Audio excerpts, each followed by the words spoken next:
কঁতাল গছো শিঙি পেলাই চব কাই পেলালে আৰু ভেড়াকেইটাও ভাঙি দিলে আৰু চাউলো খালে কোনটো গাঁও মেডি ফামুৱা কিমান কোন ঘৰ 4 ঘৰমান হৈছে আৰু চব কিবা কল গছো কাই আছে চব টুকালে 3 দিন মান হৈছে নেকি এতিয়া আহি আছে কেতিয়াবা কেতিয়াবা আহি আছে মানুহ তেনেকে একো ধ্বংস কৰা না মানুহ এনেকে ধ্বংস কৰা নাই ঘৰৰ চব বেৰ ভেৰ চাউল ভাটিও কাই শেষ পেলালে কিবা আমাৰো মিচিং কিবা মচত বনাই আছিলে বগামত এইটো চব পেলাই দিলে ভাঙি দিলে ভাটিং চালটিং চব ভাঙি দিলে ৰাতিত আহে নে দিনত ৰাতিত 11 বজামান আহে সমস্যাটো হৈছে গৰাখহনীয়া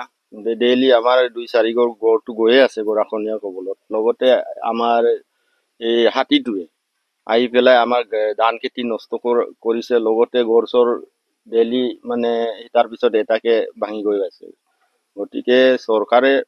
অলপ চাই পেলাই মৰম কৰি আমাৰ গৰাখহনীয়া কবলত পৰা অঞ্চলবাসী ৰাইজৰ কাৰণে যি অলপ সুবিধা কৰি দিয়ে এইটোৱে কামনা কৰিছো আৰু গড়টো এতিয়া যোৱাবাৰটো এই 7টা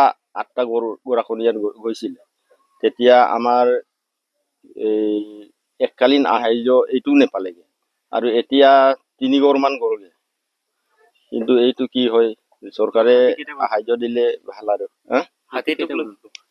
হাতীটোৱে এই আমাৰ ফৰেষ্ট ডিপাৰ্টমেণ্টে আহি পেলাই অলপ আঁতৰাই দিলে বেছি ভাল হয় আৰু এই পটকা কেইটামান দিছে পটকাটো ফুটালে তেতিয়া অলপ আঁতৰি যায় কিন্তু আকৌ ৰাতি আহি পেলাই কিবা কৰি দিয়ে গড়চৰ এনেকে ভাঙি দিয়ে এতিয়া শুনামতে মেডি ফাৰ্মত 4 ঘৰ গৈছে আৰু এইফালে আমাৰ ইয়াত যোৱা ৰাতি এইটো এঘৰ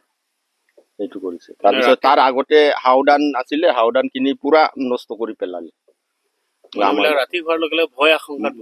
আশংকাত ভুগি থাকে আৰু কোন পাৰে কেতিয়া আহিব এইটো ক'ব নোৱাৰে পচ্ছে ইয়াত তাকে তাৰপিছত বেলেগ জেগাত পচ্ছে ওলাই যায় ৰাতি এইটো কাৰণে মানুহবিলাক অলপ মানে আশংকাত ভুগি আছে আৰু চৰকাৰে অলপ কিবা কৰিলে ভাল আৰু